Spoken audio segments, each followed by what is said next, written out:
بسم الله الرحمن الرحیم. الحمد لله و کفى و سلام علی عباده الذین اصطفى. اما بعد، بینندگان عزیز و ارجمند شبکه جهانی شارجه، السلام علیکم و رحمت الله و برکاته. با برنامه حقیقت جن در خدمت شما هستم. برنامه امروز در مورد تعریف عالم جن و شیاطین.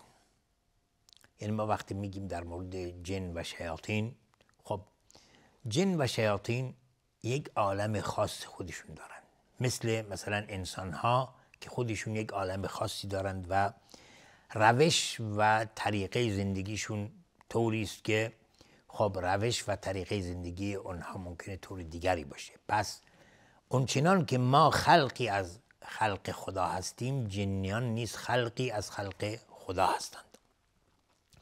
و شیطانی که در قرآن کریم بسیار از اون نام برده شده و این شیطان از عالم جن هست که در اصل و در بدایت امر خداوند رو عبادت می کرد و در آسمان زندگی می کرد همراه فرشتگان، و چون عابد شده بود و عبادت زیاد می کرد وارد بهشت شد و در بهشت زندگی می کرد. اما بعد از خلقت انسان وقتی که خداوند انسان رو خلقت نمود و وقتی که خداوند امر کرد به فرشتگان که برای آدم سجده بکنند و فرشتگان همه به سجده افتادند و خداوند امر کرد به شیطان که برای آدم سجده بکنه، اینجا بود که شیطان از امر خدا سرپیچی کرد و از روی تکبر و عناد خودداری کرد از سجده برای آدم.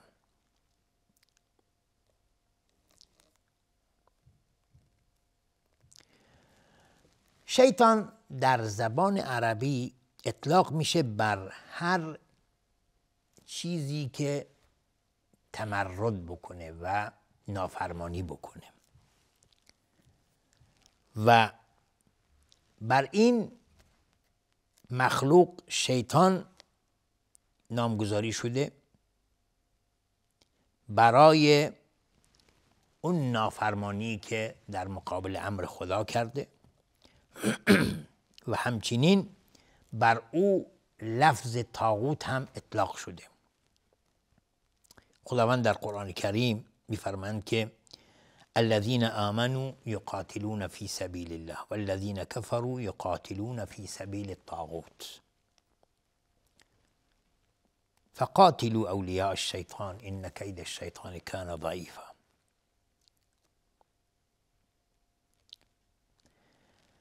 میگه اونهایی که ایمان آوردن در راه خدا جهاد میکنند و جنگ میکنند، اما کسانی که کفر ورزیدند در راه شیطان و طاغوت می جنگند. پس فقاتلوا اولیاء الشیطان، پس با اولیای شیطان شما بجنگید، زیرا کید شیطان ضعیف است.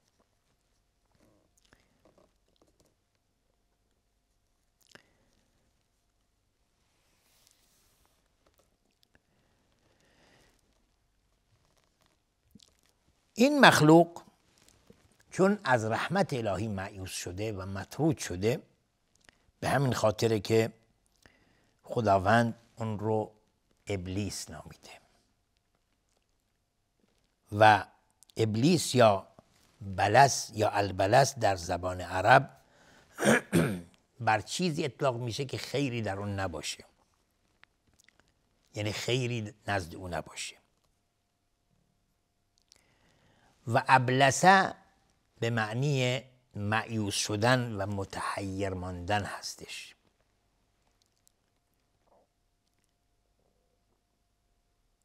حالا کسی که در آیات قرآن و احادیث رسول الله صلی الله علیه وسلم در مورد شیطان مطالعه میکنه، میبینه که شیطان مخلوقی است که عقل داره درک داره و حرکت میکنه و اونچنان نیست که بعضیا اعتقاد دارن که چیزی نمیدونن و یک روح شریر هست که در غریزه انسانی وجود داره اگر بر قلب او مسلط بشه. این گونه نیست. اما در مورد اسمهای جن و اصناف اونها ابن عبدالبر میگه که الجن عند اهل الكلام والعلم باللسان على مراتب. میگه جن نزد اهل کلام و علم، اونهایی که عالم هستند به زبانها، میگه مراتب داره. میگه اگر جن خالص باشه میگن جنی. اگر قصدشون این باشه که افرادی که به همراه انسانها زندگی میکنند بهش میگن عامر یا جمعش عمار میگن. اون شیاطینی که در خانه ها همراه انسانها زندگی میکنن اینا بهش میگن عمار یا عامر. و اون شیاطینی که بر خردسالان و بچه ها ظاهر میشه اونا رو بهش میگن ارواح خبیثه. اگر چیز خبیث باشه و اذیت کننده باشه بهش میگن شیطان. اگر بالاتر از این باشه بهش میگن مارد. و اگر بالاتر از این باشه و قویتر از این باشه بهش میگن افریت و جمعش افاریت هست. پس جنیان اسمهای مختلفی دارند و قدرت‌های مختلفی دارند، مثل انسان‌ها هستند. یکی ضعیفه، یکی قوی‌تره، یکی قوی‌تر از اون هست، یکی دیگه خیلی قدرت داره. پس اینها انواع مختلف دارند و در قرآن هم به اون اشاره شده به چند مورد، در مورد مارد، در مورد افریت و اون کسانی که یا جنیانی که دیگه علم و آگاهی زیاد دارند. و رسول الله صلی الله علیه وسلم در حدیث صحیح به ما خبر دادند که جن 3 گروه هستند.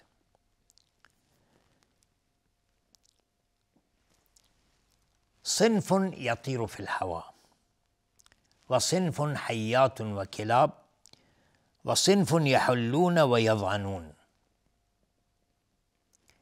پس جنیان 3 گروه هستند. جنیانی که طیار هستند، یعنی پرواز میکنند، یطیر فی الهوا، در هوا پرواز میکنه. و گروهی از جنیان که به شکل حیوانات میان، به شکل مار و سگ و گربه و عقرب و این گونه، به شکل حیوانات مختلف در میان. و گروهی از جنیان که بعضی وقتا همراه انسانها ساکن هستند و بعضی وقتا سفر میکنند، یعنی از جای به جای دیگری منتقل میشن و نقل مکان میکنند. پس این 3 گروه از جن هستند. به همین خاطر که ما در احادیث داریم که رسول الله صلی الله علیه و سلم میفرمایند که اگر در خانه تان ماری دیدید اون رو بلافاصله نکشید، بلکه به او انذار بدهید که از خونه بره بیرون. شاید جنی باشه که به صورت اون مار بیرون اومده باشه. باشه و به شکل اون مار در اومده باشه. حالا خیلی مثلا هستن که افرادی هستن مثلا بگه من ماری دیدم تو خونم بود، زدم اونو کشتم، بعد از اون دچار مشکلات شدم. یا مثلا گربه دیدم، سگی دیدم، یا خزنده دیدم، عقربی دیدم، چیزی دیدم و اونو کشتم و بعد از اون دچار مشکلات و گرفتاری ها شدم. پس اینها همه مرتبط ممکنه باشه به جن و ممکنه صنفی از اصناف جن باشند که به این شکل بیرون اومده باشه و چون شما بهش اذیت و آزار رسوندید پس اون داره از شما انتقام میگیره. اینجا چگونه ما خودمون رو از این مسائل حفظ بکنیم و از شر اینها خود رو در حفظ و حصانت داشته باشیم؟ با خواندن اذکار صبحگاه و شامگاه. اگر ما میخواییم که خود رو از شر این شیاطین، از شر و گزند هر موجودی خودمون رو حفظ بکنیم، باید روی بیاریم به اذکار صبحگاه و شامگاه. و اذکار صبحگاه و شامگاه هم اینگونه نیست که مثلا شما یک روز، یک ماه یا یک سال یا 2 سال بخونید. نه، طول حیات انسان، یعنی از زمانی که شما عاقل میشید و مکلف میشید باید این اذکار رو بخونید تا هنگام مرگ. مثل خوراک، شما روزانه 3 بار خوراک میخورید و هرگز هم فراموش نمی کنید. اذکار هم این گونه است. اذکار حتما باید روزی 2 بار خونده بشه، چون فایده اذکار اینه که اذکار صبحگاه وقت خونده میشه، چنان که در احادیث ما داریم کسی که صبحگاه بعد از نماز صبح اذکار صبحگاه رو بخونه تا شب در حفظ خداوند. یعنی به مجردی که شب رسید دیگه مفعول این اذکار صبحگاه تمام میشه و باید هنگام شب و هنگام غروب اذکار شامگاه خونده بشه. و اذکار شامگاه وقتی خونده شد شما تا صبحگاه در حفظ خداوند هستید. پس این فایده اذکار هست که وقتی شما میخونید خداوند شما را از شر شیاطین و از شر و گزند هر گزنده‌ای خداوند شما را حفظ میکنه. وقتی که میگید اعوذ بکلمات الله التامات من شر ما خلق، یعنی شما پناه میبرید به خداوند از شر هر اون چیزی که خداوند خلقت کرده. یعنی هر چیزی که میتونه شر برسونه به شما خودتون رو در پناه خداوند قرار دادید که اون شرش به شما نرسه. پس هر کسی که این دعا را بخونه 3 بار، بگه اعوذ بکلمات الله التامات من شر ما خلق، در حفظ خدا میمونه. یا این که مثلا دعایی بخونه که میگه چی؟ بسم الله الذی لا یضر مع اسمه شیء فی الارض ولا فی السماء والسمیع العلیم، به نام اون خدایی که با نام او و با یاد او هیچ چیزی نمیتونه ضرر برسونه، نه در زمین و نه در آسمان. و اعتقاد جازم و یقین کامل داشته باشید.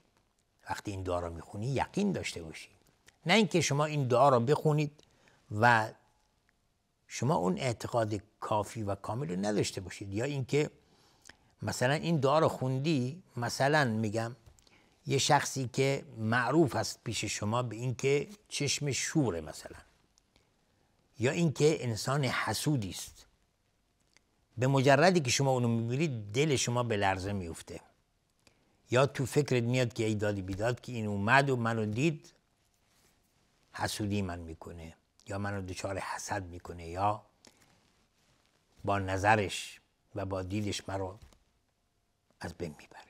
100% اتفاق میفته. چون اون دعایی که شما خوندید از روی اعتقاد و یقین کامل نبوده. چون اگر از روی اعتقاد و یقین کامل باشه، اگر کل حساد دنیا هم جمع بشن، شما آب از آب تکان نمیخوره. هرگز هیچ دلهره‌ای و هیچ دلواپسی به شما دست نمیده. پس اینگونه اذکار باید اینگونه باشه. حالا خیلی میان میگه شیخ ما همیشه اذکار میخونم، قرآن میخونم، اذکار صبحگاه شامگاه همه میخونم، ولی باز هم دچار سحر و جادو یا دچار حسادت و نظر و اینها میشم. خب وقتی بهش میگی خب چطوری میخونی؟ یا این که میگه مثلا من تو دلم میخونم، از کاری که شما میخونید حتما باید با صدای بلند باشه. در نفس خودت و در دل خودت بخونی فایده نداره. باید حتما بلند بخونید، بفهمید شما چی میخونید تا تأثیر بذاره بر روی شما. پس از کار خوندن باید حتما قرائت باشه، یعنی بخونی، با صدای بلند بشنوی. یا این که مثلا وقتی بهش میگی خب وقتی خوندی، حالا کسی رو دیدی دلهره‌ای به دست میده، دلت به لرزه میفته یا نمیفته؟ میگه بله میفته. خب این دیگه همینه، چون از روی یقین کامل خونده نشده. پس 100% دچار اون مشکلات خواهی شد. پس اینجا حالا ما گفتیم رسول الله جنیان رو به 3 صنف و 3 گروه تقسیم کرده. جنیانی که پرواز میکنن، در هوا پرواز میکنن، جنیانی که به صورت گزنده ها و خزنده ها و حیوانات در میاد، و گروهی که در خانه ها همراه ما ساکن میشن که بهش گفتیم عامر میگن یا عمار، و بعضی وقتا ممکنه مثلا مسافرت میکنن، ممکنه همراه شما بیان. مثلا شما در یک خونه سکونت کردید، شما از اونجا منتقل میشید، اونها هم همراه شما منتقل میشن و مسافر میشن، میان. پس 3 گروه هستن جنیان. انشالله در برنامه‌های بعدی و آینده به طور تفصیل در این مورد صحبت خواهیم کرد. امید است این درس اینجا مورد توجه و استفاده شما ایزان قرار گرفته باشه. تا دیداری دیگر و برنامه دیگر، همه شما ایزان رو به خداوند بزرگ بسپارم و آخر دعوانا ان الحمدلله رب العالمین و السلام علیکم و رحمت الله و برکاته.